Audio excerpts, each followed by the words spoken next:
All right, good afternoon.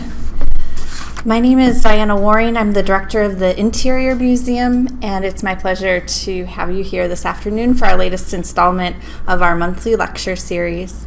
As many of you know, these lectures encompass a wide range of topics, historical, environmental, scientific, to reflect the diverse workings of our bureaus and the Department of the Interior as a whole, past and present. A quick bit of housekeeping before we get started is that on your seats you have a feedback form. We encourage you to fill these out and deposit them in the tray that's outside at the conclusion of the lecture. Your input really does help us make this series the best that it can be. And in terms of lectures coming up, December we're going to have Levi Breck. He's going to be speaking on some R&D projects that are facilitated by the Bureau of Reclamation. And then in January, Doug Piotrowski and Kristen Hart. Doug's with U.S. Geological Survey and Kristen's with the Bureau of Ocean Energy Management. They'll be talking about their collaborative efforts in learning more about sea turtle behavior and the impact of dredging on the sea turtles. But turning to today's presentation and today's presenter, I'm very happy to be welcoming one of our own staff members, Tracy Baetz, to the podium today. Tracy has joined our staff of the Interior Museum in 2013 as our chief curator, and in this role, she's curated several gallery and online exhibitions, including People, Land, and Water, which is currently on display in the gallery. I encourage you to visit if you haven't already, just after the lecture. Tracy earned her master's degree in American Studies from Florida State University and bachelor's degrees in History and Government from the College of William and Mary. Her museum career has spanned more than 25 years in local, state, and national museums, including a decade with the Smithsonian, and 7 years as the executive director of the accredited Brickstore Museum in Maine. Please join me in welcoming Tracy. Well, thank you. It's a pleasure to join you up here again this afternoon. And I'm going to preface my remarks by saying that there are numerous scholars and legislative specialists and art historians, and especially even within our own agency and maybe even in the room today, who have gone much, much deeper into the topics that I'll be addressing today. But my intent really is to give you a broad overview. So in the next 45 minutes or so, I'd like to take you on a journey that will transport you virtually throughout this building, but also to another era. Without ever leaving your seat, you are going to traverse the halls of our enormous Department of the Interior building here in Washington, D.C. And it's a structure whose massiveness and simple facade really belies both the beauty and the complexity that lies within our halls. And to introduce you to several American Indian artists, and 6 specifically from 5 different tribes, who contributed a lasting legacy in paint on our walls. The New Deal era murals that they have created are ones that we probably take for granted today, but really that we shouldn't. Viewed within the context of history, they become all the more important and even extraordinary, not just for their artistry, but for how they reflect and capture a very specific moment in American history, a very changing and evolving federal policy toward Native Americans. Well, today, the U.S. has a very unique government-to-government relationship with 573 federally recognized tribes, representing approximately 1.9 million American Indians and Alaska Natives just in those tribes. That doesn't include others that consider themselves, partial Alaska Native or part Native American. Tribal governments exercise jurisdiction over lands that combined would make Indian country as a whole the 4th largest state in the country. Presidential administrations in the Department of the Interior today support Indian self-determination and self-governance, and the Bureau of Indian Affairs assists on all of those levels to reinforce tribal infrastructure and to promote economic development. And it is indeed one of DOI's current top 10 priorities to, quote, ensure that tribal sovereignty means something. But I think we all know and can all agree that that hasn't always been the case. Tribal nations historically have had very painful relationships with the U.S. government marked by broken promises. And it's really important to have that context in order to best appreciate what I'm going to share with you today. So we're going to have a very quick history lesson, and I know it's right after lunch, and I don't want you to glaze over, so I'll be quick about it. There's no test. But from when our U.S. Constitution went operational in 1789 up until 1849, there were just 3 departments within the executive branch of the government. You see them here: the War Department, the State Department, and the Treasury. And in 1824, Secretary of War, a guy named John C. Calhoun, formed within the War Department, very tellingly, what he called the Indian Office to oversee tribe and treaty relations and trade with Indian tribes. And just 6 years later, so 1830, under President Andrew Jackson, you have the Indian Removal Act that results in the forcible relocation of many Southern Indians, some 46,000 in his administration alone, from their ancestral homelands in the east to federal territories west of the Mississippi River. And that opens up 25 million acres in the east for more white settlement, for the growth of the cotton industry, for the growth of slavery. So if you're familiar with the Trail of Tears, this is sort of an outgrowth of that same time period. Well, fast forward to the 1840s, and what do we have going on here? Well, within the span of just a few years, you have the annexation of Texas in 1845. You have the resolution of the Oregon boundary disputes with Britain in 1846. And you have the Treaty of Guadalupe Hidalgo ending the Mexican-American War in 1848. And what this means is that the U.S. has rapidly expanded. You can see that there. And if anyone's keeping track, it's by like 771 million acres. So with so much more interior to our interior, there's this realization that a 4th department is desperately needed, a home department, a department of the interior to take on the oversight of domestic affairs in our rapidly growing nation. And so, as a result, Department of the Interior is created in 1849.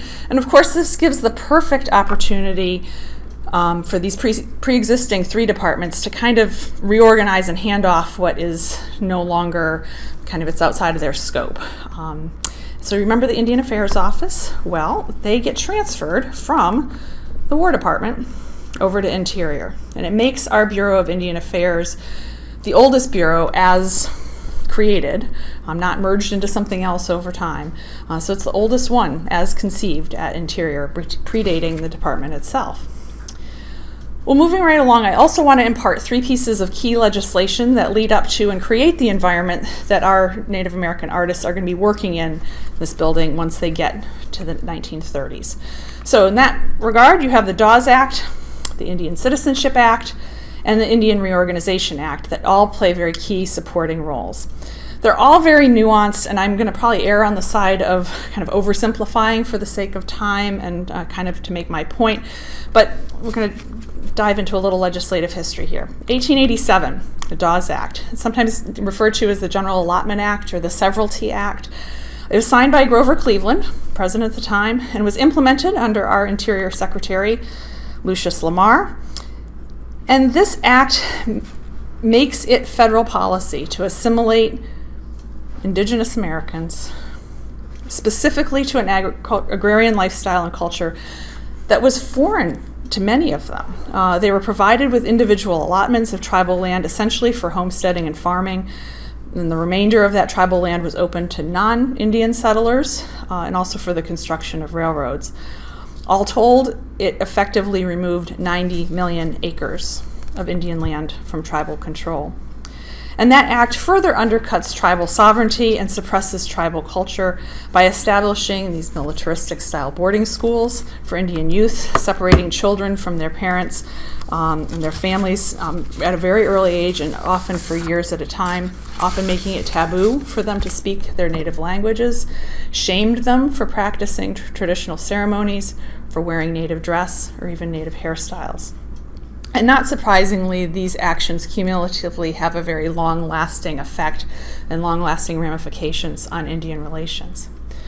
Further, many Indians were unaccustomed to Western farming techniques and often didn't have the resources to get started, if that land was even fertile in the first place. And sometimes those land allotments became so subdivided through inheritances that there often wasn't enough to farm even at a subsistence level. So that's all really important to kind of keep in mind. Next up, the Indian Citizenship Act. President Calvin Coolidge, who's shown here, this is kind of a famous photo with a group of Osage Indians, signs that act in 1924. It's kind of on the heels of World War I, in which some 12 to 13,000 American Indians served in U.S. forces. And in 1919, those that had been honorably discharged were granted not citizenship, but the right to become, or the opportunity to become, naturalized citizens. So you don't have Native Americans being given citizenship as a whole outright until 1924. And when that happens, it allows Secretary of the Interior Hubert Work to, quote, issue certificates of citizenship to Indians, namely any U.S.-born Indian that wasn't already a citizen by virtue of some other treaty or special naturalization statute. And some had become naturalized citizens but had to give up something in return prior to this point. But this was across the board, allowing them to become citizens, and 125,000 Native Americans became citizens via this act, and they were still permitted to retain their property rights and their tribal enrollments and memberships. You'd think that would help sort of clarify things, but in some ways that actually confused things a bit more. Some lawmakers at the state level saw that as an out or an excuse to fine your citizen, but we're still going to repress your right to vote, saying that because you were a citizen and retaining your tribal membership, you couldn't possibly be both. And so they, for a time, used that as a way to suppress the voting rights. And for American Indians themselves, it was kind of a double-edged sword as well. Many sort of appreciated that opportunity and the benefits that came with citizenship, but some, too, also viewed it as yet another mechanism of forced assimilation. So it wasn't sort of a silver bullet, sort of one-stop shop there. Well, almost a decade later, Franklin Delano Roosevelt is sworn in as president, 1933, and with him comes a tide of legislation and reforms, many of which you're probably familiar with in those first 100 days and the New Deal. But in 1934, you have this third piece of legislation. It's the Wheeler-Howard Act, more commonly known as the Indian Reorganization Act, and it's signed by Roosevelt as the cornerstone of his Indian New Deal. And it essentially reverses many of the policies that had been put in place under the Dawes Act. It repeals and ends that land allotment process. It allows for the teaching and expression of Indian history and language and culture, particularly in BIA schools. And it formally shifts federal policy onto a path of tribal governance and of self-determination and of greater economic independence for tribes. John Collier, who's shown here in that top photo, becomes the Commissioner of Indian Affairs at Interior. It's a position he ends up holding for 12 years, 1933 to 1945. And Harold Ickes would become the Secretary of Interior for the entirety of Roosevelt's administration and on into Truman's. The very next year after the act is signed, Ickes approves and signs the Constitution and bylaws of the Confederated Salish and Kootenai tribes of the Flathead Reservation in Montana. And that's the image that you see there at the lower left. And it's the first of many such governing documents that would be voluntarily developed by tribes and then federally approved and signed under that act. So those are the three main kind of framing pieces of legislation I wanted you to know about. I'm going to quickly sneak in a relevant fourth one, and that's the Indian Arts and Crafts Act in 1935 that creates the Indian Arts and Crafts Board that we still have to this day. It's again under FDR, again being implemented by Interior Secretary Ickes. The spirit and intent of that act was to promote the economic welfare of Indians, quote, through the development of Indian arts and crafts and the expansion of the market for the products of Indian art and craftsmanship. It's also really a truth in advertising act, and bolstered by its subsequent amendments, it mandates authenticity in Indian arts and crafts and makes it illegal to misrepresent products as Indian made if in fact they are not. So essentially, after years of systemically trying to shape Indians to a different lifestyle, you have in 1934 that Indian Reorganization Act that's permitting cultural expression anew, and the 1935 Indian Arts and Crafts Act now explicitly encouraging artistic expression. And that is the context and the environment for viewing the American Indians' direct and lasting contributions to the appearance of a very key federal building in Washington, our Department of the Interior headquarters. Well, by the 1930s, our department had outgrown its previous World War I era headquarters building. That's the one that's now the GSA headquarters, just north of us across Rollins Park. And so Federal Public Works Project number 4, that's always a mouthful, the new interior building would become the first federal building to be fully authorized, planned, constructed, completed under FDR's administration. And from the outset, and I've said this in other talks that I've given about the history of the department, and it was a building to embody the principles of utility and economy. It was supposed to be a new deal for a new day. And while it would employ lots of modern conveniences, sort of snazzy 1935 era stuff, it would also kind of eschew the more grandiose style and exorbitant expenses that had been associated with other federal buildings to date. So the cornerstone was laid for this building that we're in on April 16th of 1936. And a little piece of trivia for you, they used the same trowel that George Washington used when he laid the cornerstone at the U.S. Capitol, when they did that here. And if you head out our C Street lobby after this lecture, you will see that cornerstone still there, thankfully. And they actually put a time capsule in that when they did it at the same time. And you can just make out a delegation of 15 Hopi tribal members that are in attendance, seated directly behind President Roosevelt. And so begins a very intentional process to spell out the Department of the Interior's missions and to literally incorporate them into the very fabric of this building. So the mural artwork that you're all here to hear about, and we're soon turning our attention to, I promise, is clearly the most obvious and visible and enduring element in this building, but it's not by any means the only element. In the previous administration, 1931, Secretary Ray Lyman Wilbur had commissioned a Haida master carver named John Wallace to create a pair of story poles to showcase the art of Alaska Natives and to generate interest in what was then the Alaska Territory. And then Secretary Ickes makes sure that when they make the move from the old headquarters to this new building that they come over too, and to this day they have always flanked the entrance to the Secretarial suite. Well, Secretary Ickes also wants Native designs to be incorporated into the rubber mats that are going to be at the two entrances of the building, effectively making them the very first thing that a visitor, or an employee for that matter, will see upon entering the building. And that is a very clear, in-your-face kind of statement. And to this end, he opens a design competition among Indian school children. He gets like 64 entries from different Indian schools all throughout the country.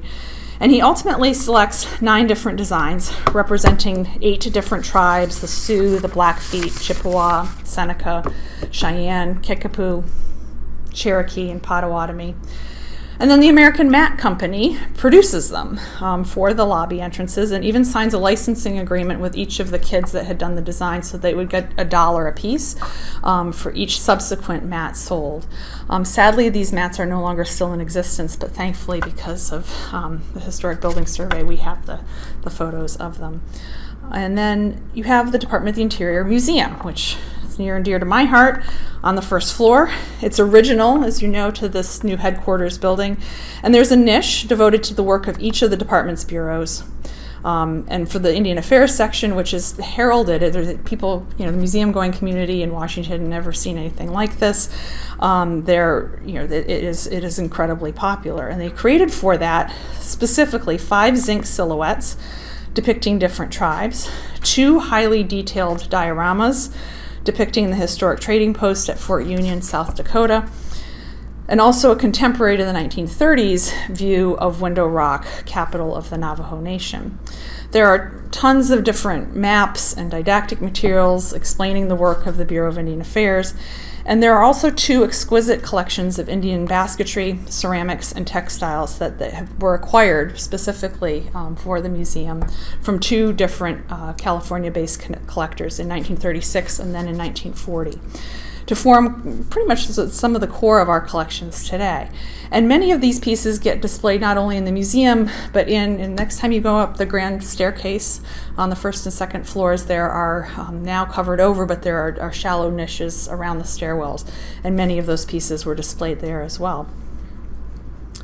Well, concurrently and on a more kind of operational level, you have that John Collier who's establishing the Indian Division of the Civilian Conservation Corps. Everybody's familiar with the CCC, maybe may not be as familiar with the Indian division of the CCC, worked very much the same way.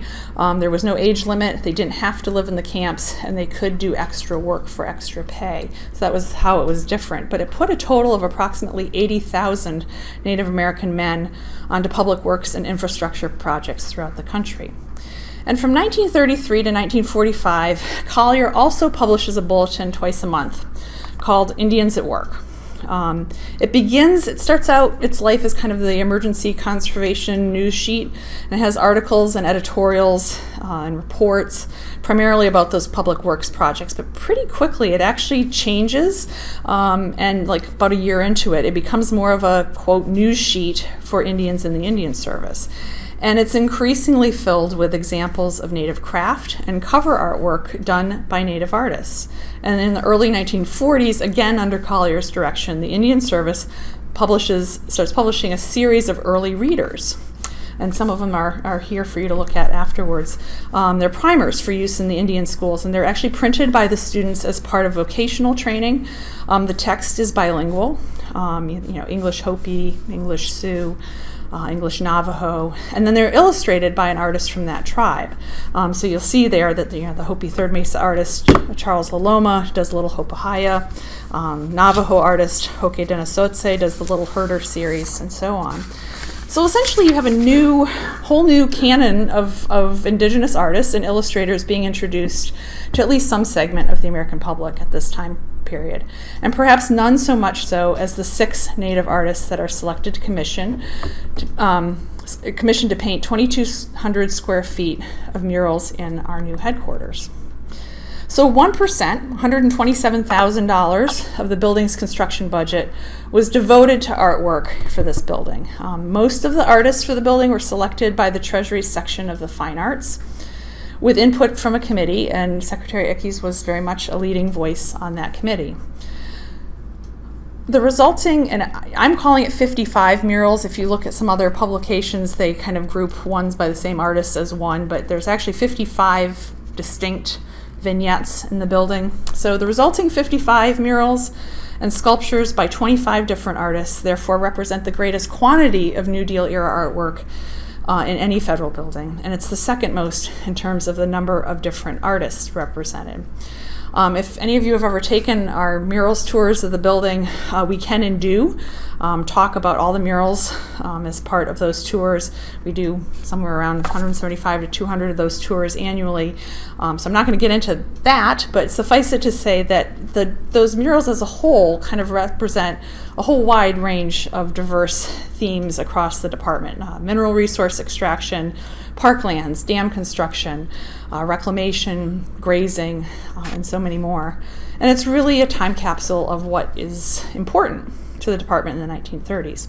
So into this mix and into this whole backstory of legislation and policy that I've talked about as this kind of decades-long preamble, you have Secretary Ickes specifying that he wants not only American Indian themes in some of these 55 murals, but he wants some of them to be portrayed by the best contemporary American Indian artists of the day, for which he turns to the Bureau of Indian Affairs for their recommendations, and he wants them to be paid, just like the other artists. The ones we'll be talking about today each got paid $2,000 a piece for their murals. And he wants these particular murals to appear front and center in some of the building's most visible, highly trafficked spaces. And that's pretty extraordinary for the time period. So let's take a look. Our first stop on our virtual tour here is the Indian Craft Shop. As you're probably aware, and I'm kind of doing these chronologically, not just by floor, it's a retail shop that's open then and now to the public, still in operation. It is upstairs on our first floor. It was a space specifically designated by Secretary Ickes in 1938. So the shop is celebrating its 80th anniversary this year too. It was designated for the promotion and sale of Indian arts and crafts. So it's really a direct embodiment of that 1935 Indian Arts and Crafts Act. Its existence is undoubtedly influenced in part by Ickes' first wife, Anna, who in addition to being a social activist, and a state legislator, was also a board member of the Indian Rights Association in Chicago. She was a strong proponent for the welfare of Native Americans, and she was kind of something of a hobbyist, scholar, author on Indian craft and culture and archaeology, and actually spent many of her summers out in the Southwest pursuing those interests. Well, the space, and many of you have probably been into it, has a mission-style sort of faux-beamed ceiling, those tin-mirrored sconces, very evocative of the Southwest. And on the walls are 3 murals, oil on canvas. The first 2 are by Alan Hauser, who is an Apache artist, and he's shown here working on one of those murals in the craft shop. He formally studied painting under Dorothy Dunn at the Indian School in Santa Fe, beginning in 1934. And so this is just 4 years later, he's doing the work in the craft shop. He goes on to further develop his skills. He studies with a Swedish muralist named Ole Nordmark. His name will come up again. And he studies at the Indian Art Center at Utah State University and at St. Michael's College. And the 2 scenes that he represents in the shop are more or less kind of idealized traditional activities from everyday life. So you have breaking camp, for example, and then a buffalo hunt. Well, working with him, and not by accident, is Gerald Naylor. He's Navajo, but the 2 artists met as classmates at the Indian School in Santa Fe, and they did share a studio together for a time. Naylor is shown here also working in the craft shop space on his piece called Deer Stalking. The 2 Indians you see there are watching a deer from the cover of the bushes while the third tends to the horses. And I think it's worth pointing out here too, another piece of trivia. You see the bird that's there in his piece? That also becomes sort of it is adapted later to be the Indian craft shop logo that you see to this day. So remember these 2 gentlemen, Hauser and Naylor, because we're going to encounter them again a little bit later. Next, we're going to move right to the cafeteria that you all had to come through to get here today. It's obviously a very busy space here in the building, and it's here where we find the largest murals anywhere in the building. They're installed just a year after the ones in the craft shop, so 1939, and they're the 2 giant lunette murals measuring nearly 50 feet across and 8 feet high. The artists for these are James Aushai and Stephen Mopope. They are both from Oklahoma, both from the Kiowa tribe. They attended St. Patrick's Mission School in Anadarko, Oklahoma, and then were instructed and kind of cultivated in their talent by a Choctaw nun. Aushai, Mopope, and 4 other Kiowa artists went on to study art. They were never formally enrolled, but they went on to study art at the University of Oklahoma with doctors Oscar Jacobson and Edith Mayer. And became known collectively as the Kiowa Six. And you'll hear that. We've had a lecture even here for the museum series by somebody from the National Museum of the American Indian on the significance of the Kiowa Six. By the time that Aushai and Mopope are selected to do the cafeteria murals here in 1939, they had already exhibited internationally in Prague in 1928. They'd exhibited at the Venice Biennale. They'd been published in France, so they were already very, very well known. Because they are working directly in oil on plaster, they have to do their work in situ. They can't just kind of work on a canvas off-site and bring it in at the end. So they are literally up on scaffolding in the cafeteria, working for all to see as people are having their lunch below them. And fortunately, we have pictures of that. You can see the stages of Aushai working on his Harvest Dance mural. He's preparing the wall with a combination of plaster and lime and sand, and then he creates a full-scale cartoon, the design of which, if any of you are seamstresses, you know about kind of transferring or pouncing a design, same kind of construct. And then here, various views of it over time as finished. So you can see the Bison Bistro has changed a little bit over time. There used to be a lot more plants and chairs and kind of dining hall style. Aushai's Harvest Dance really puts on full display the ceremonial and social facets of Kiowa life, and kind of going from left to right here, from dance to family structure to food preparation, housing, lodging, and the like. And it's the very things that were forbidden to disclose or celebrate or reveal under the Dawes Act. At the opposite end of the cafeteria is Stephen Mopope's Ceremonial dance. It is specifically a celebration of the hunt. It's a window onto a world, a tradition, if you will, that many non-Indians had ever seen, let alone in a communal dining hall. And again, you have that kind of frieze-style composition. Mopope, in addition to being a very accomplished artist, was also a highly gifted native ceremonial dancer and a flute player. He led the Kiowa dancers in 1939 at the National Folk Festival at Constitution Hall. So he really effortlessly and accurately depicts a lot of activity and motion in his murals, and yet it's still this sort of frozen tableau. The background is quite minimal to non-existent. The perspective is very flat. It's inspired with what you might see in earlier ledger art paintings or hide paintings, the really bold, solid fields of color, and that's all very characteristic of the members of the Kiowa Six. So again, it's kind of extraordinary. Mopope and Aushai are about, I was just looking at this the other day, and they're about a half a generation older than, say, Naylor and Hauser working here in the building. And Mopope in particular had lived the ramifications of the Dawes Act. As I mentioned, he was a gifted dancer and a flute player, and while later celebrated, like at that folk festival in 1939, in his younger days it was taboo and carried an impossibly high price. I was just online listening to a talk that his granddaughter, Vanessa Jennings, was giving, and she speaks, from family lore about the withholding of rations, the possibility of taking custody of your children or even being arrested. And yet Mopope dances, and he paints those very dances. And Jennings also has a letter of his in which he writes, essentially, and I'm paraphrasing, "If you asked me to stop painting, it would be as if you asked me to stop breathing. I simply can't imagine it." Well, the final stop on our virtual tour is now in our South Penthouse space. Many of you may have been up there. Recall what I said earlier. Native murals are in the most prominent, publicly trafficked, visible spaces here in the building. And yet, in these photos of the penthouse, it doesn't look particularly bustling. But in fact, when the mural work was fully completed in 1940, it was the place to be. It was an employee lounge for folks who had were not buying their lunch in the cafeteria. If you brought your lunch from home, you would hang out up here, and there was an ice cream parlor and a soda stand. Those murals are still there. The soda stand is not. The Washington Post even devoted a full-page spread in a January 1940 issue, calling it, quote, "what is probably the nation's finest permanent exhibit of indigenous American art."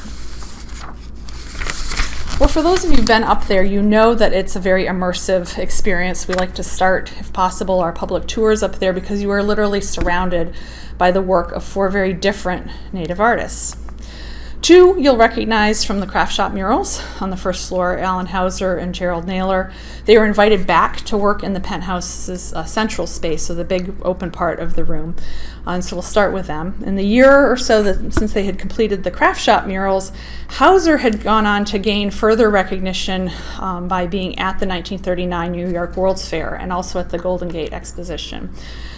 This time he's painting more scenes from traditional Apache life in the space, in this one called Singing Love Songs. He tells the art committee that is reviewing all these things before they ever go up on the wall that he is depicting a touching scene from what he says is, quote, "the early days of the tribe, when a boy would go out and court a girl by singing to her." And others, I'm not the first to notice this, but he really kind of artfully incorporates the things that he has to work with in the scene because the building's already done, right? He can't sort of say, "oh, please don't have that water bubbler there." So he kind of works around it and has the horses kind of looking sort of quizzically at it. His other 2 murals are the Apache Round Dance and the Sacred Fire Dance.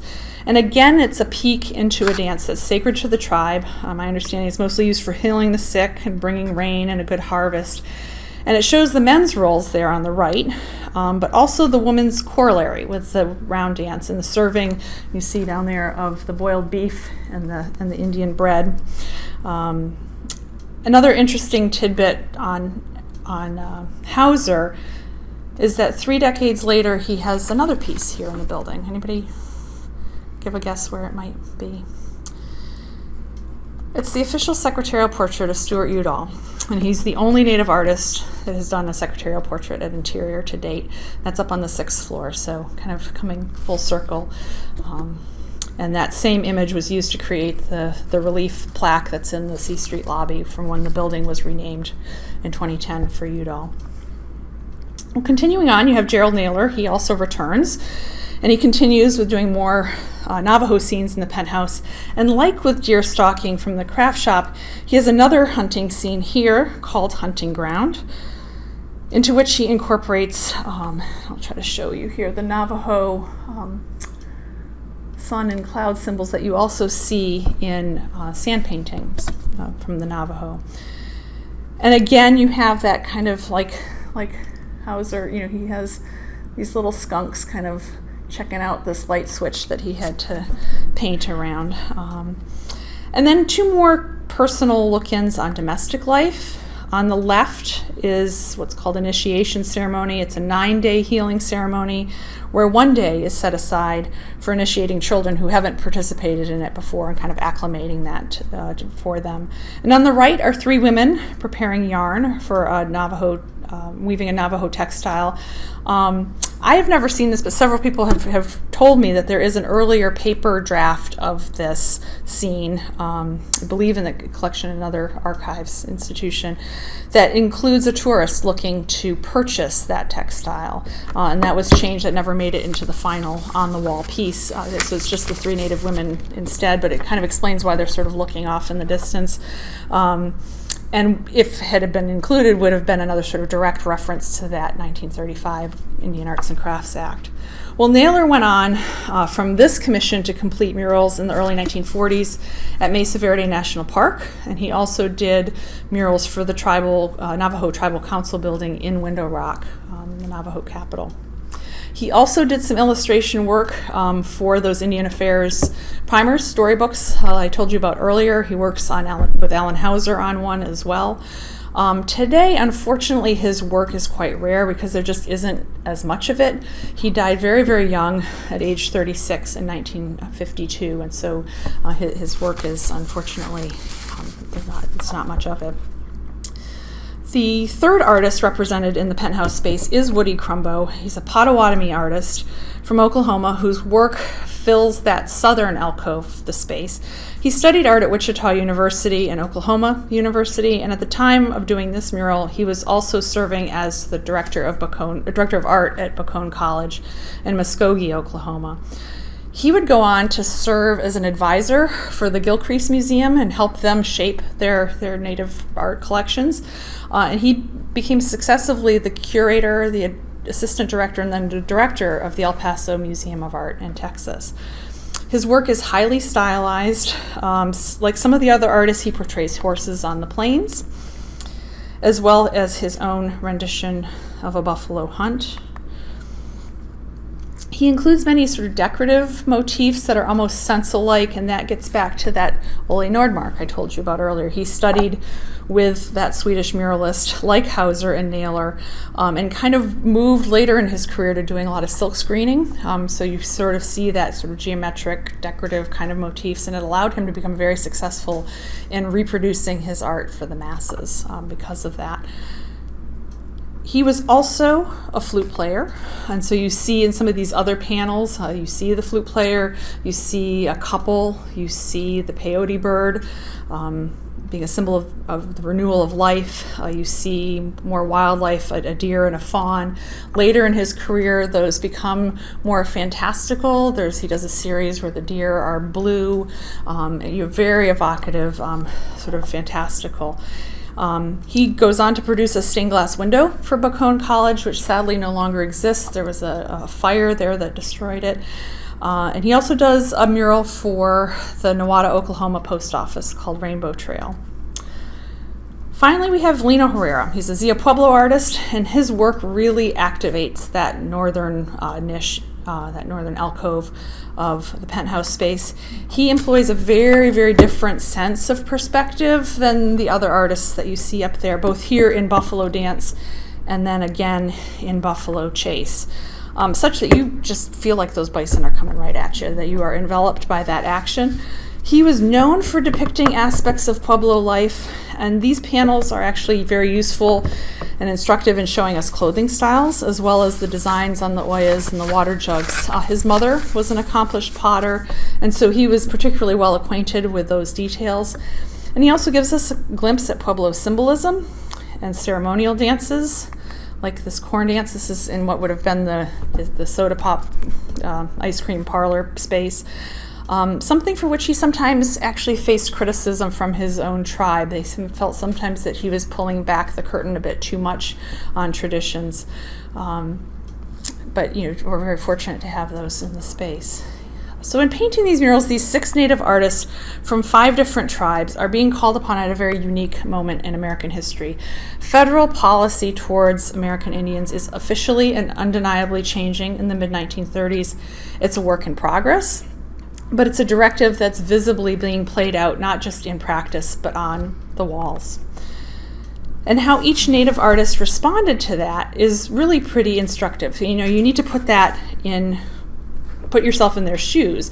They are being asked to represent themselves or their tribe, or their Indians as a whole, but not really having the benefit of the long view, and that's really complicated. So their art is really a reflection and a product of their own experiences up to that point, and a world for them too is changing in the moment. At the same time that they're embracing greater opportunities as artists and greater freedom of artistic expression, it's interesting to note that they're actually going back and depicting more traditional themes. They're not going out there and doing something wild and crazy and new. They are reconciling the world that they've known with the socio-political landscape and the climate that is evolving around them, and they're choosing to showcase traditions and ceremonies and dances that they don't want lost or forgotten. They are depicting traditions that they've long known, but they're now appearing in venues and for audiences that are brand new and experiencing them for the first time. Woody Crumbo, for example, sees his work as integral to honoring not only his Potawatomi heritage, but to keeping American Indian traditions alive. Later in life, he's quoted very famously as saying, quote, "Half of my life passed in striving to complete the pictorial record of Indian history, religion, rituals, customs, ways of life, and philosophies, a graphic record that 1,000,000 words could not begin to tell." And more in the moment in the time, in the 30s, he actually writes a letter to the Treasury section of the Fine Arts he's gotten his commission from. And he thanks them for the opportunity that it provides. He says, "Your administration has without a doubt done more to encourage and develop the American artists than any other period in the history of the United States. It has been and will continue to be a great asset to our cultural aspirations." And other scholars have noted that it's very significant that he says American artists. He is a Native artist, but he's also identifying with American artists as a whole, and that's noteworthy too. As I've said earlier, in painting these murals, these 6 Native artists joined 19 other New Deal era luminaries in decorating the walls at Interior. So there are indeed other depictions of American Indians by non-Native artists here, and I'd be remiss if in just the few minutes I have left that I didn't at least acquaint you with those and touch upon them with you. And the very fact that they coexist alongside the indigenous murals within our same building points up the fact that this history is pretty complicated and still pretty much in flux in the 1930s. So in the Yates Auditorium, where they're having the Veterans Day celebration right now, are 2 works, Heinz Warnecke's Lewis and Clark Expedition and Louis Boucher's Western Lands. They're both beautiful, very finely executed, but I think you'll probably agree that they don't really advance kind of any new narrative there. In Lewis and Clark, Sacagawea and her infant son, she's the Shoshone woman who joined the expedition as an interpreter and an aide. She's included up in that the top of the bas-relief there. But really the focus of it is Lewis and Clark and in the foreground of it for the expedition. And in Western Lands, it's the inclusion of a Native American in what appears to be kind of a tried and true role as a trusty scout. So there's nothing kind of new there. Maynard Dixon's Themes of the Bureau of Indian Affairs murals on the 3rd floor remind us much more overtly how dramatically Indian life had changed under the Dawes Act. He is not Native American, but he had been asked to portray the Bureau's themes, And he considered himself to be empathetic to the plight of Native Americans, was already quite well known for portraying Western landscapes and Indians in his work. If you take our tours, we sort of tell about the symbolism of these two murals. There is sort of a symmetry and a parallel with them. Both have 4 individuals. He writes extensively about them, so we know exactly what his thought process was with these. With Indian and Soldier on the left, it is kind of looking at trade and treaty relations with the tribes. You have them saying, stop, go no further, we're prepared to fight for our homeland, but would like to talk about this peaceably. You have the teepee is emblematic of lifestyle on the plains, the bison kind of rushing through the plains in the distance. In Indian and Teacher, you still have 4 figures in both. He tells us that he wants the white man to not be dominant. He's not taller than anybody in the scene. But Indian Teacher, you're really seeing that Dawes Act play out. You have the young boy there who's clearly in Western style clothing. His hair has been cut. He probably doesn't speak the language of his elders. That teepee has been replaced by a shed, a more permanent structure. Instead of the bison rushing across the plains, you have a fence. And you have the corn growing. And Dixon talks about that, saying, for the Indians, it's, we belong to the ground.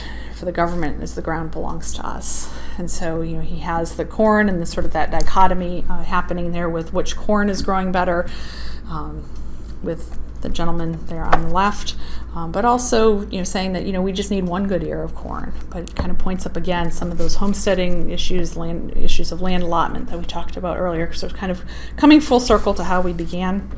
Wanted to mention too, the Alaska mural from 1939 up on the 6th floor of our building. It's by James Michael Newell. Keep in mind again that Alaska is a U.S. territory at this point. Doesn't become a state until 20 years after this. But let me just read you how the Treasury section of the Fine Arts describes the scene, sort of in the day, because I think it's kind of telling. Quote, the opening and settlement of Alaska is the combined work of Eskimo, Indian, and white man. In the left background of the panel, it is shown that in pointing out the peculiar conditions of the country and guiding others to hunting and fishing grounds, the native Eskimos demonstrate their resourcefulness.